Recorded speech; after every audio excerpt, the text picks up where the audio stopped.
Good morning, church. Totally, every time we gather here, right, the hope is that Jesus is, we're learning to be united and live in our union with him. And his heart becomes more of our heart day after day. And so that we love the things that he loves and we pursue the things that he would pursue to the glory of God, right?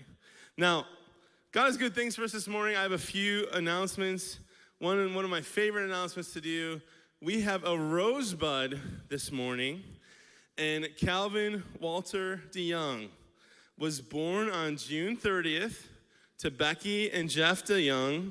Proud sisters are Kaylee and Morgan, and the proud grandparents are Bob and Vicky Gleisner. Can we give them a hand? Congratulations, you guys.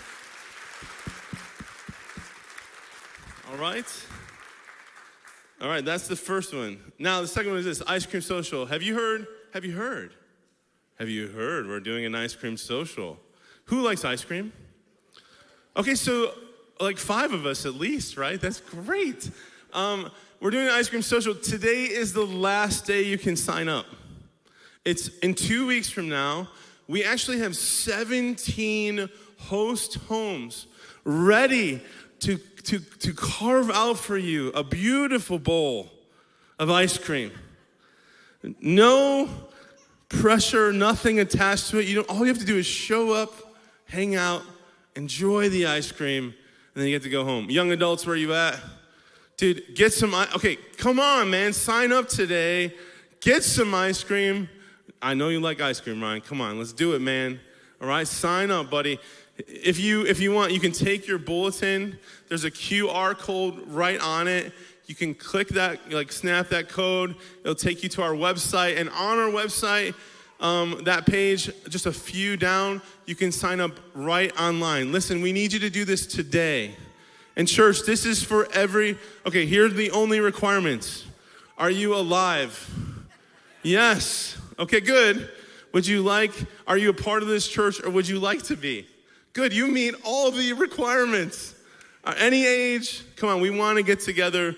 Please sign up. This is a beautiful chance for us to just have some fellowship, some fun, low cost, low commitment. Just sign up for that today. You can also go out to the Welcome Center and sign up there before you leave. Okay, third announcement. Tonight, if you want to, come back here at 6 o'clock tonight. We have a worship night that we've planned. And there's going to be a lot of good music, a lot of rich prayer times, and we're going to be going through kind of an ancient practice called the Daily Examine.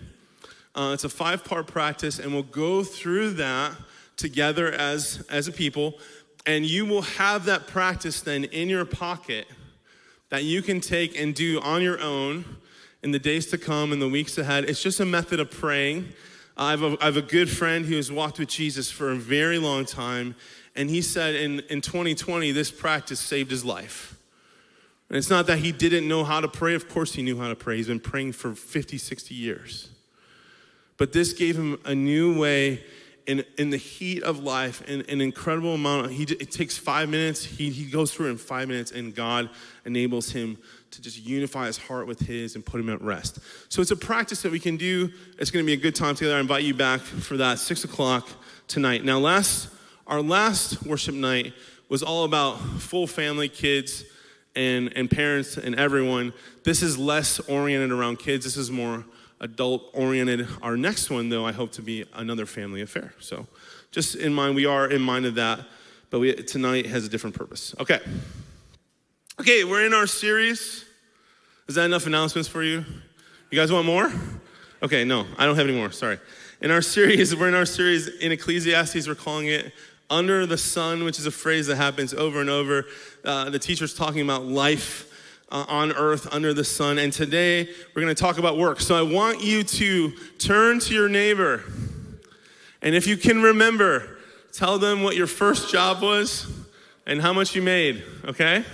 If you are a young person and you haven't had a job yet, tell your neighbor what you'd like your first job to be, maybe, okay? Go ahead, take a moment and do that.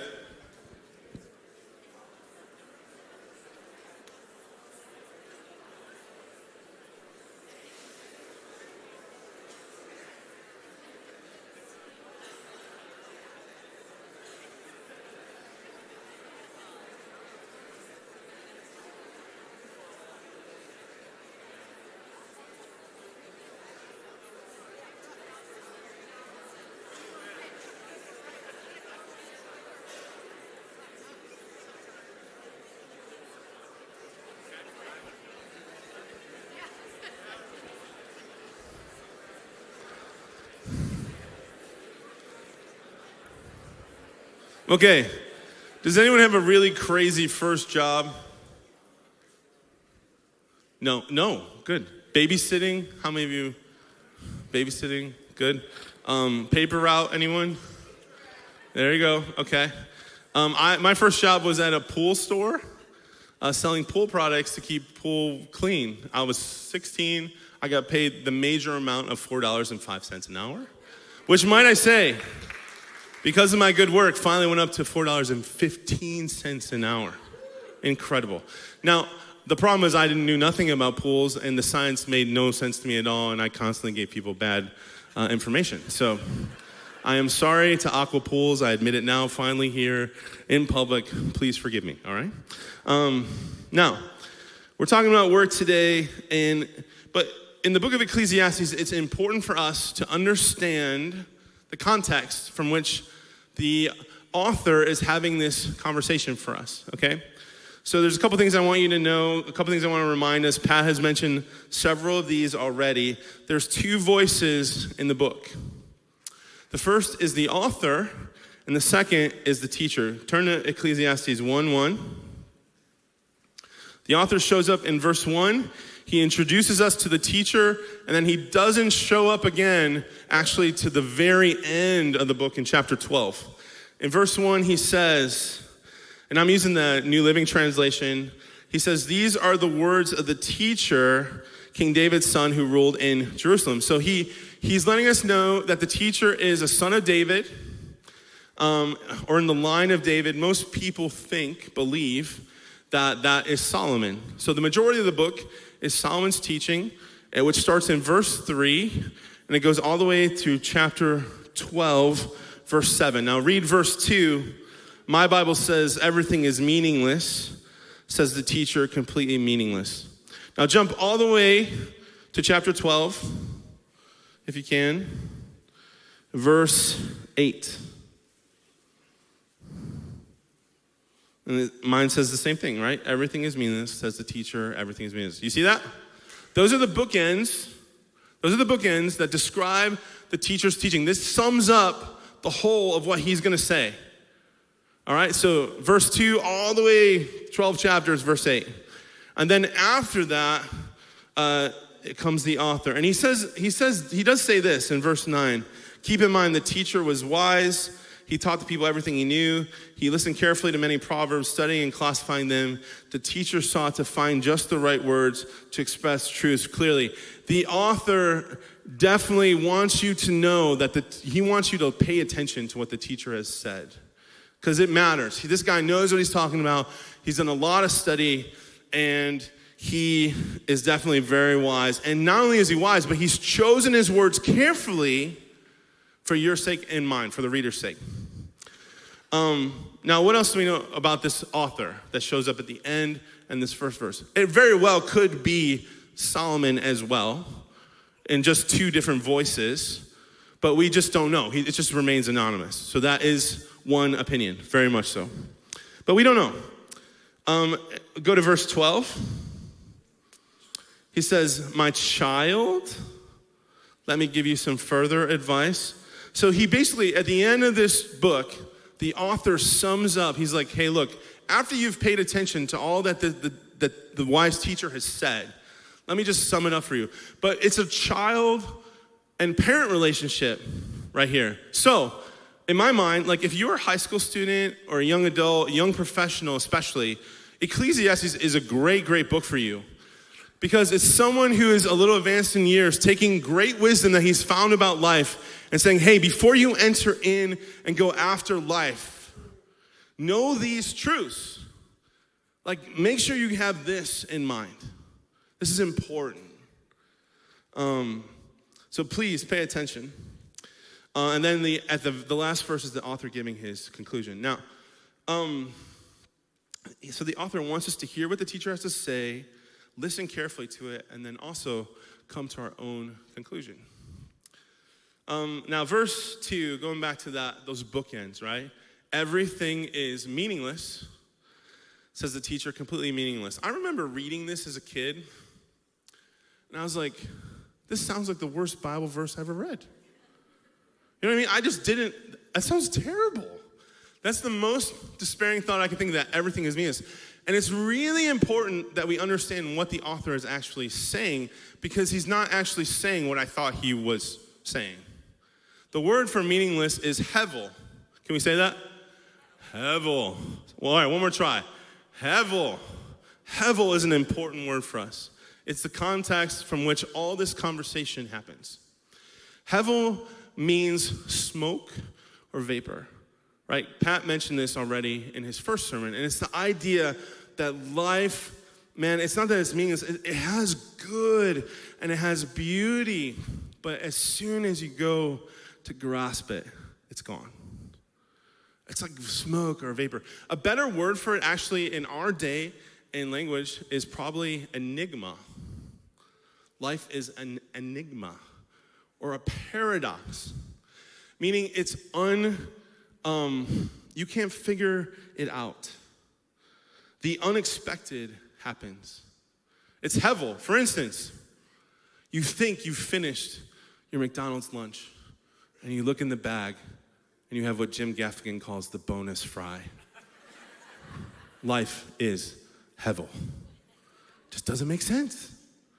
Or you work really, really, really hard at something and you honor God and you do it right and you believe God is leading you and it fails.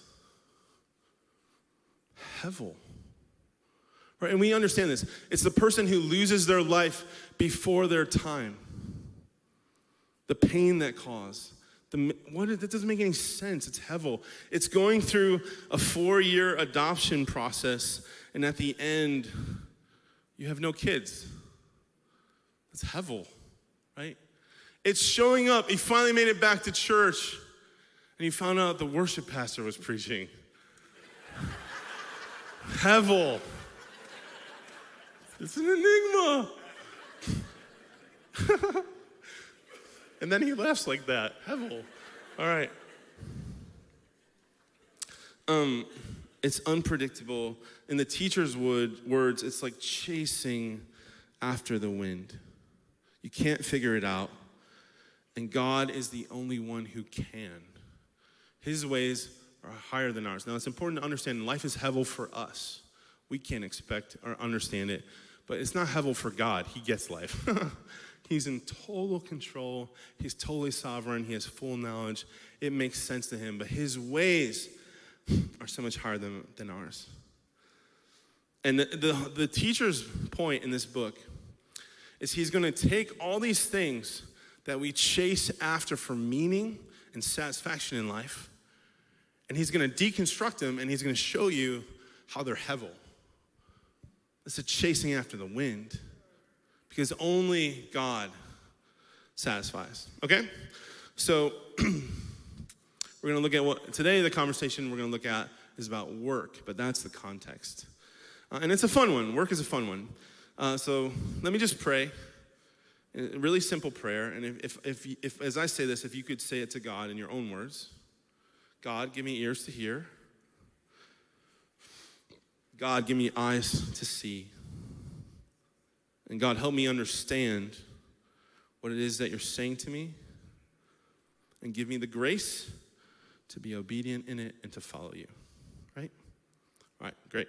Now, amen. What do we mean by work? This is key. Because I am talking about CEOs and business owners and nurses and teachers and pastors and whatever, but I'm also talking about the work that God has given you to do. For some of you, that's discipling kids, raising a family, it's running a household, it's caring for a sick relative or spouse or someone. Like, it's not just a job 9 to 5 that we're talking about. Work is whatever task God has put before you tomorrow to do that you have to take effort and do to accomplish. It might be being a student.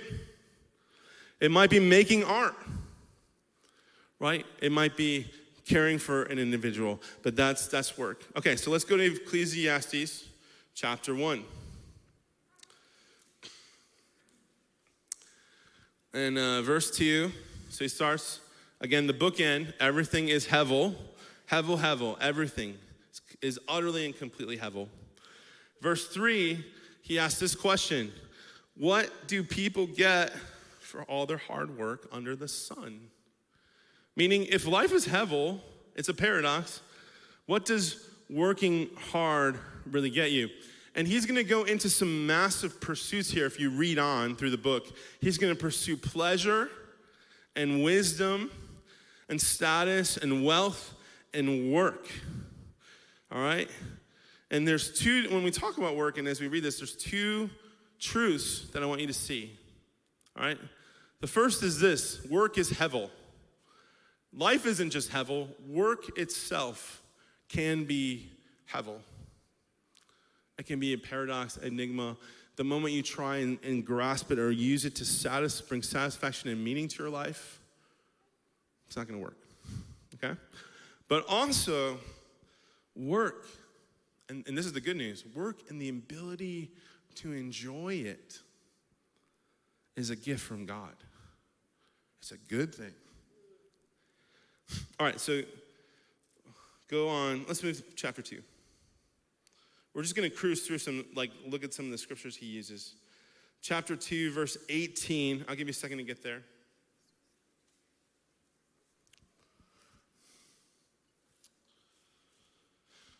And this is what the teacher says. He says, I came to hate all my hard work here on earth. For I must leave to others everything I've earned. And who can tell whether my successors will be wise or foolish? Yet they will control everything I have gained by my skill and hard work under the sun. How meaningless. So I gave up in despair, questioning the value of all my hard work in this world. Some people work wisely with knowledge and skill, then they must leave the fruit of their efforts to someone who hasn't worked for it. Has this ever happened to you? You work hard on something and someone else gets the reward for it? So what do people get? He said, this is a tragedy, right? So what do people get in this life for all their hard work and anxiety? Their days of labor are filled with pain and grief. Even at night, their minds cannot rest. It's all hevel. It's all hevel. Right after, go to verse 24. So I decided there's nothing better than to enjoy food and drink and to find satisfaction in work. Then I realized that these pleasures are from the hand of God. For who can eat or enjoy anything apart from him? So he says, basically, I can work hard and it doesn't even benefit me, it just benefits someone else. And I don't even know if they're gonna be wise with it, right? He works, so on one hand he says work is a gift from God. Enjoying it is a gift from God. On the other hand, I hate my work. You see there's two options here? So I hate my work. He hates it. It brings anxiety. He sees people filled with pain and grief. Their minds cannot rest. Have you ever not been able to sleep, sleepless nights? Because your mind just can't rest. These are all things that are possible. So he's kind of painting this picture of two realities of work. Now there's a profound truth in here in verse 25. Simple but profound. For who can eat or enjoy anything apart from God? That means that your enjoyment in life, anything, is a gift from God. Seriously. It's not a fruit of your labor. It's not something that you are owed. It is actually just a gift from God. Beautiful. All right, let's go on. Turn to chapter 3, next chapter. We're just setting this up, and then we're going to talk about it. Again, you go to verse 9, you're going to see the same question. What do people really get? Like, what do we really get for all we work so hard? What does it really get us? And then he goes to verse 13. And people should eat and drink and enjoy the fruits of their labor, for these are gifts from God. You starting to hear the refrain going on and on? Move down to chapter 22. He's going to add to it as we go. So I saw that there's nothing better for people than to be happy in their work. And listen to this. That is our lot in life. and no one can bring us back to see what happens after we die. So he's saying that God has designed it. So here's the simple, profound truth. God has designed this life so that you could enjoy and find satisfaction in your work.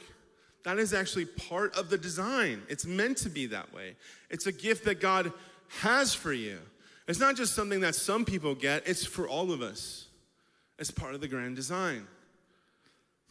All right, moving on. And I know we're going through this fast. Chapter 4, verse 8. Next chapter. You with me? Okay, cool. 4, verse 8. He says this is the case of a man who is all alone, without a child or brother, yet who works hard to gain as much wealth as he can.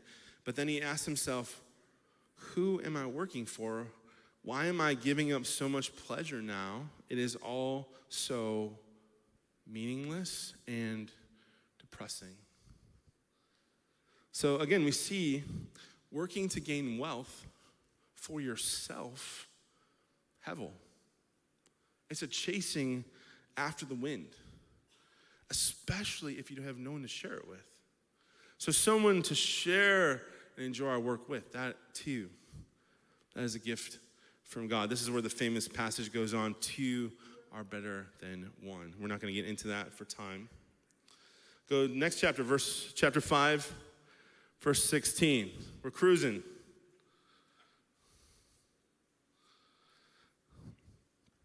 This too is a very serious problem. People leave this world no better off than when they came. All their hard work is for nothing. Isn't just such a great morning? Right? Have you worked hard? Nothing. It's worthless. Like working for the wind. Listen to this. Throughout their lives, they live under a cloud, frustrated, discouraged, and angry. Is that the kind of life you want? That's a real thing. And work could be at the center of that for your life. But here's the alternative, right? Going on, verse 18. Even so, I've noticed one thing, at least one thing is good, guys. Okay, woo! We got one good thing. It is good for people to eat, drink, and enjoy their work under the sun during the short life God has given them, and to accept their lot in life. And it is a good thing to receive wealth from God and the good health to enjoy it, to enjoy your work and accept your lot in life. This indeed is a gift from God. Okay, so he's adding even further still. And he brings in this idea of your lot, right? It's your lot is your life. You think about what you got to do tomorrow, that's your lot. Okay? It's what God has given to you to do and provided for you so you can provide for your life. That's your lot. And the profound truth is this. Enjoying your lot is a gift from God, no matter what it is. Now, it doesn't mean you can't change your lot. God doesn't have plans to move you on, or you can't prosper. What does he say? Wealth is a gift from God. So prospering that too. It is not the idea of being stuck in something.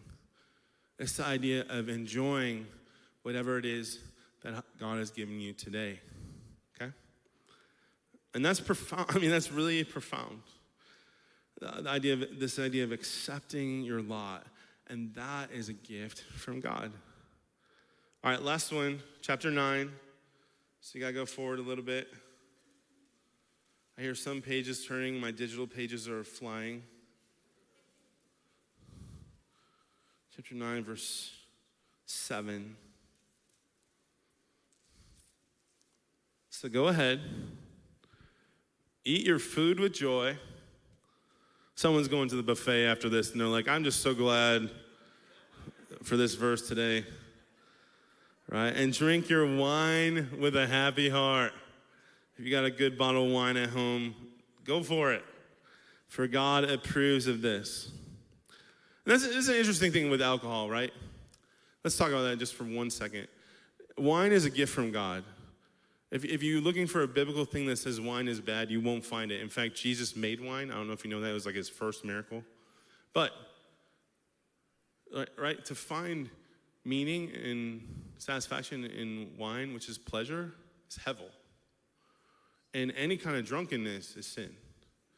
Right, so there's a tension there, right? You see the tension of enjoying what God's given us versus abusing it or using it, making it. Same thing with work. If we make work the thing, there's something about that. We'll talk more about that in a second, but God approves of this. I mean, this is God's gift. His design in life is for you to, okay, so just with the person that you came with today or someone close around you, take a second and just rate your enjoyment of life right now on a scale of 1 to whatever, 5 or 10, all right? 5 or 10 being the best. Well, just say, hey, are you enjoying life? Are you enjoying your lot? Let's be honest. Go ahead, take a second and talk to someone about that around you.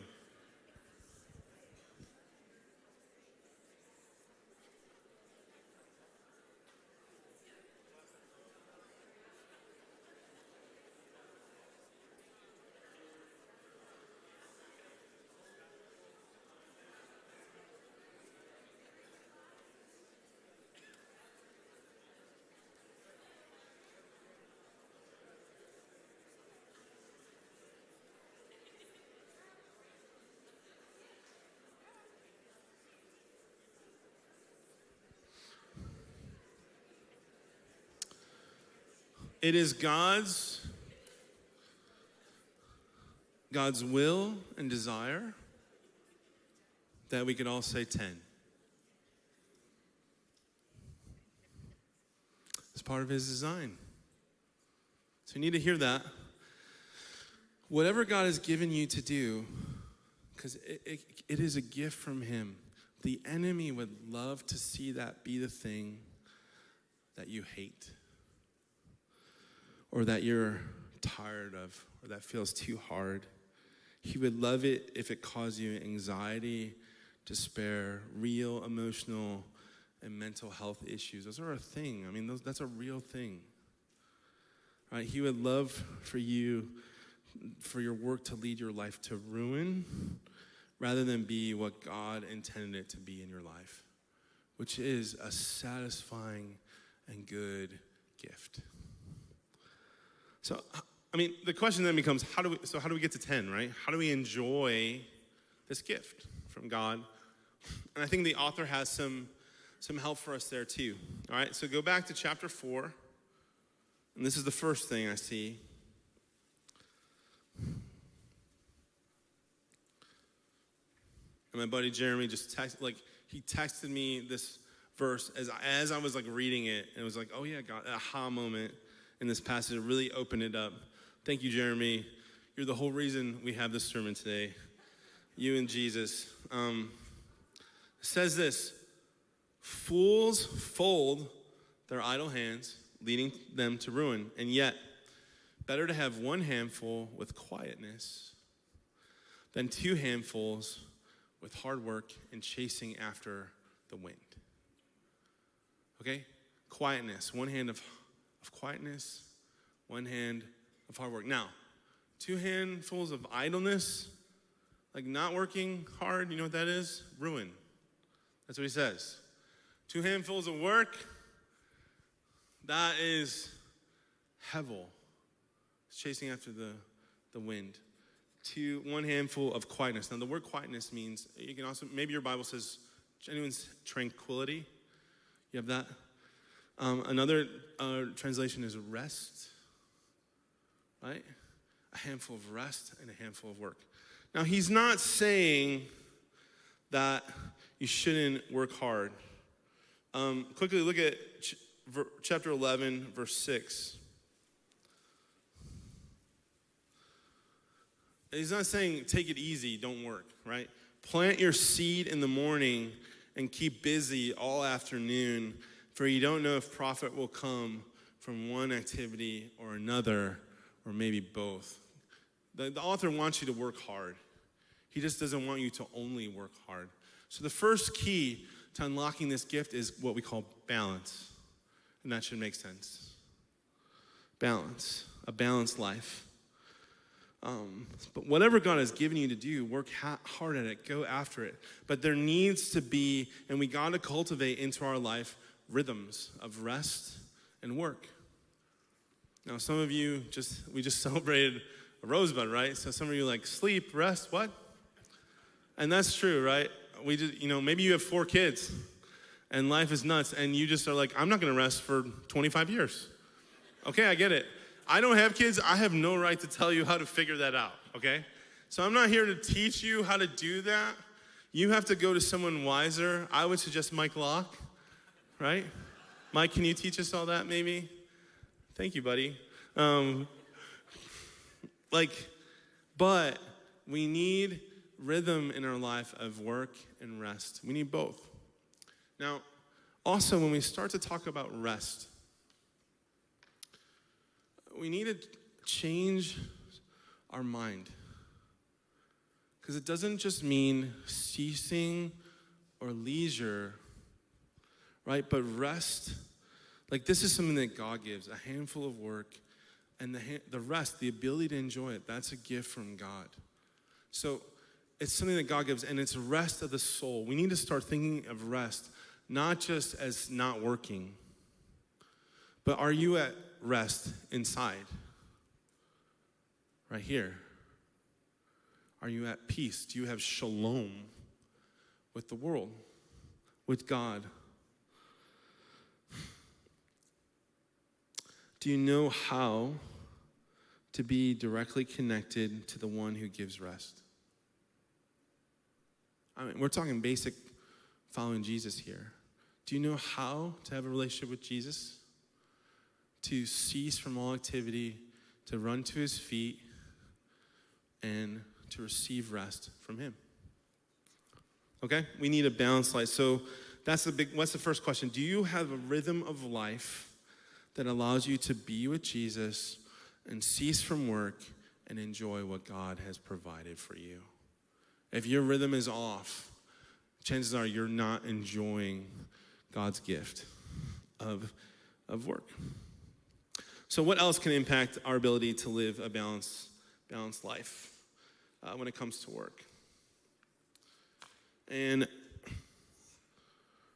2 things. The first one is this. Do we have a right view of work? Do we even understand, are we thinking correctly about it? Because work, like we said, is a gift from God, right? And it's a good thing. It's part of God's design, like the teacher said in chapter 3. And think about it this way. Where's the first place we see work in the Bible? Do you know? Eden. It's in the garden. And you know who does it? It's God. God creates the world in 6 days.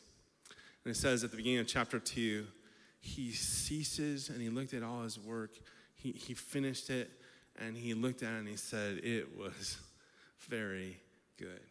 And he rested. So when you and I know how to work hard, then cease and rest and enjoy that work, we're actually reflecting the image of God. That's part of God's design. God himself does that at the beginning, right? It's beautiful. It's before the fall, guys. And think about it this way too.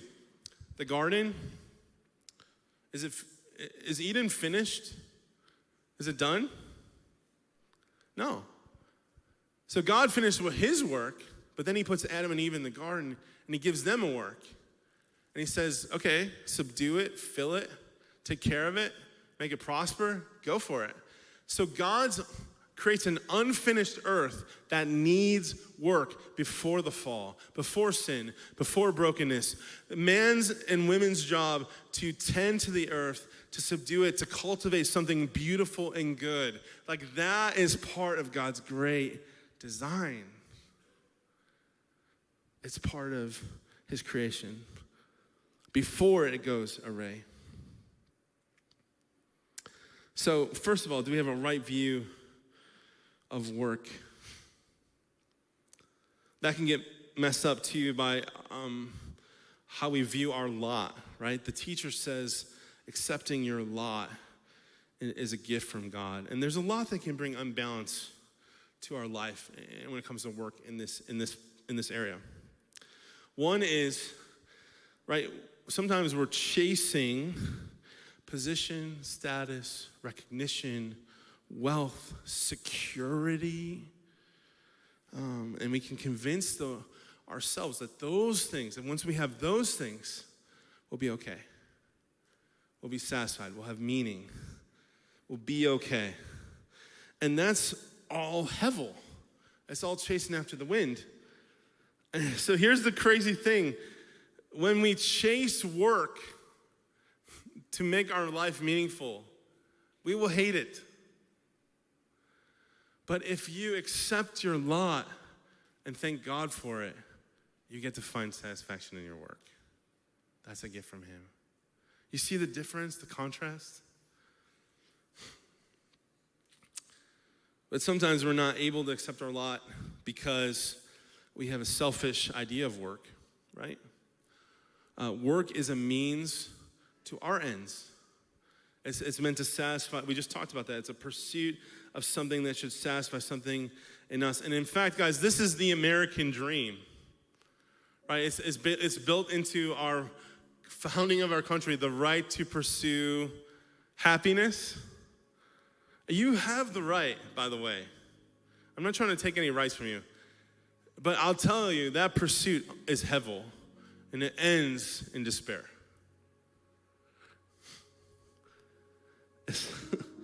We're part of a different story, not the American story. We're here in America, but we're part of a much bigger and more beautiful story, right? The same God who created the universe stepped into our hevel and took it on himself so that we could live differently, have a new life with him, be part of his kingdom and his way.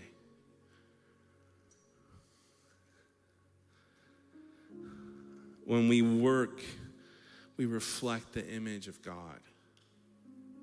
Whatever God has given you to do tomorrow is an opportunity to cultivate something of value and of good for the world and for those around you. It's not meant to be for your end. It's meant for the good of others. That's work. That's actually God's design. That's what he does. And when we reflect him, we actually find joy. You ever heard it's better to give than, yeah, I mean, it's the same idea. Followers of Jesus work to the glory of God. We reflect God in our attitude, the way we dignify and bring good to others, the way we share God's heart to make the world better and to bring beauty into the world that God made.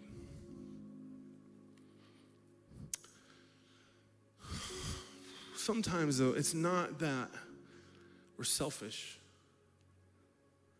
It's just that dealing with hevel is hard. You know what I mean? Have you ever thought, this is not what I expected? It was supposed to be different. I was looking for more. This is not what I signed up for. Does that resonate with you at all? Have you ever felt like that? See, like hevel, the enigma of life, and it might even seem righteous. Like we carry like a right expectation. Man, if you do the right thing, if you honor God, it's like learning finally to trust God with your finances and then you lose your job. Right? It just doesn't seem right. Hevel. Things should be different. Feel different. I mean, can't we expect some things from God? God, I trusted you. This isn't what I wanted. And I'll share a little bit of my story. Like I started counseling a few weeks ago, which is fantastic for me. I realized that I was idling emotionally and angry. You know what I mean? Like I was just angry before, and people think I'm chill, but inside I'm like a volcano, right? So I hide that well. If you know me, you're probably like, you're not that chill, Josh. Thanks. My wife and I went through an adoption process for 4 years. And I have wanted kids my whole life. And I thought, man, this is going to end with kids, right? Same way when we're like, hey, we're going to have kids. Back 10, 15 years ago, I was like, hey, this is going to end with kids, right? And 4 years after, God has since moved us out of the process. And I really think that's his leading. And I'm fine with it. I know it's him, but I had this smoldering burn like inside my heart, and I needed someone else to help me sort it out because the hevel was just too much. I was like, God, isn't it right for me just to think that you would bring me through this process of adoption to have a kid? And yet that wasn't his purpose. See, life is hevel. It's unexpected. And sometimes our inability to let go of what we think things should be becomes what we hold on to for satisfaction instead of Jesus. And that is just going to lead to despair. We can't do that with our work. It's not going to satisfy like Jesus can. We can't do it with anything else. And so you have to have a right view of work. Lastly, we need a right view of God. And go to the end of the book, Ecclesiastes 12.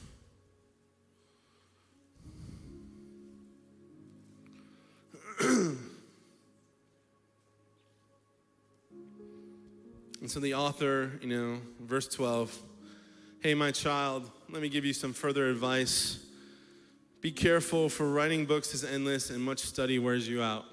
Basically, pay attention to what you've read, but don't focus on trying to figure this out. It'll wear you out. That's the whole story. Here now is my final conclusion. Fear God and obey his commands, for this is everyone's duty. God will judge us for everything we do, including every secret thing, whether good or bad. And if I could sum it up in terms that make sense to us, have a right view of God. This is how I would say it. Have a right view of God and walk with him. Have a right view of God and walk with him. What's a right view of God? First, God is the only one who satisfies. What God has put before you tomorrow to do, that cannot satisfy your soul. No matter how good it is, only Jesus can, right? Walk with him. He so desires to give you the gift of enjoying your work, your lot, and what he's provided for you through them. Right relationship with the one who gives the gift is the key to enjoying the gift. Right, what are we about here? Following Jesus, impacting others. Following Jesus. Part of that is learning to live our life in complete union with Jesus, doing our work with him. Jesus himself said, come to me in Matthew 11, I'll give you rest for your soul, peace, shalom in your inner being. John 6, I am the bread of life. Whoever comes to me shall never be hungry again. Whoever believes in me will never be thirsty. Jesus satisfies. It sounds so simple. And yet, the work of going to Jesus, the act of that, and receiving from him is a real thing. It's not something you believe. It's something you act on and do.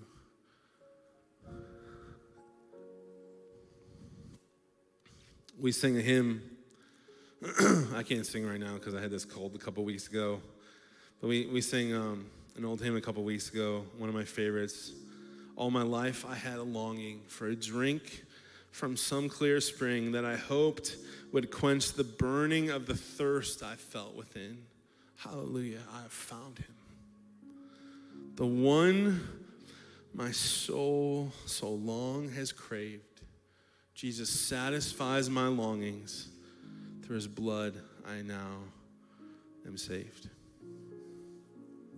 Okay. There's a lot more to the conversation we can have, especially like, what does it mean to have a Christian ethic of work? What does it mean to be moved by the gospel story and bring that into our work? We don't have time for that today. If you want to dig deeper in this, I have 2 resources for you. The first is really simple. It's just the Bible Project's overview of Ecclesiastes. Super helpful for me. I invite you to look at that if you're reading with us throughout this series. 2 is a book by Tim Keller, Every Good Endeavor. And if you're struggling with your work, that's a really, really good book to read. It's practical, and he breaks down how the gospel changes and redeems the work that we do in the world. Tim Keller, Every Good Endeavor. Great book. All right. Normally at the end, I would pray and we dismiss, like we bring the worship team up and then we sing a song. And normally when we do that, we try and pick songs to put words on your lips that help you respond, right, to what God is saying and doing. But this morning we're going to do something different. Because I don't want to put words on your lips. I want you to use your own words this morning. So we're just going to have, to end, we're going to go through a time of prayer. There's going to be 3 slides that we go through. And so I just invite you right now to kind of, you can follow along. Let's put the first on the screen. And just in quiet before the Lord. In your own words, this is just how I said it. God, I've been trying to satisfy my soul in blank instead of you. You fill in that blank. I turn from that and look to you in faith. I invite you to continue the work of bringing satisfaction, rest, and enjoyment to my soul. Again, this is a guide. I want you to use your own words with the Lord, okay? You can use these if you want, but just take a moment right where you are. Have that moment with God. There's going to be two other prayers. This is the first one. Just do that now.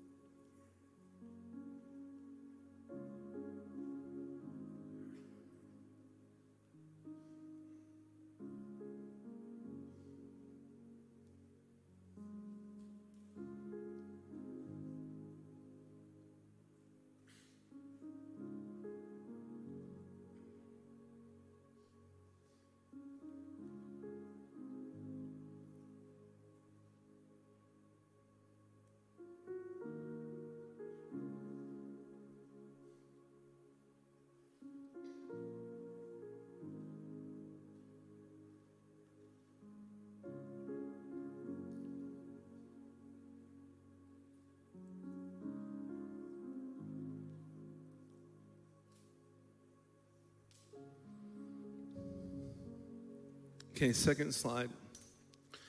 I want you to identify the work God has given you to do. Name each one and thank him for it. Now, this might be a 9-to-5 job. It might be several things. It might be raising grandkids. It might be discipling your kids. It might be caring for a newborn. Whatever it is, whatever several things, it might be a ministry that God's given you. I want you to name them before the Lord and thank him for each one.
Okay, lastly, I just want to invite you to be quiet, be still.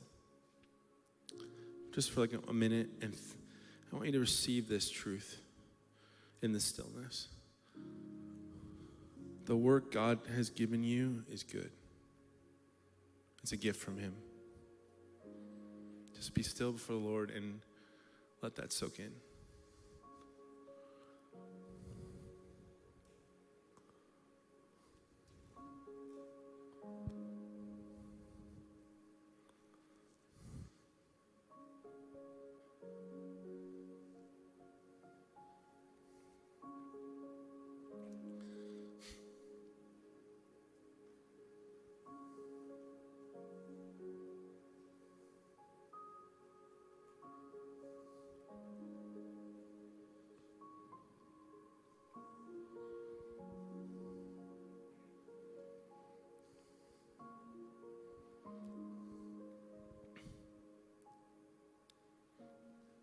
Thank you, God.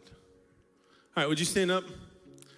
Those who are praying this morning, if you make your way forward, we're going to close by reading a passage of scripture out loud together from Psalm 34, one of my favorite chapters in the Bible. Our prayer team, come on forward, and let's read this out loud together. Taste and see that the Lord is good. Oh, the joys of those who take refuge in him. Fear the Lord, you his godly people, for those who fear him will have all they need. Even strong young lions sometimes go hungry, but those who trust in the Lord will lack no good thing. Amen.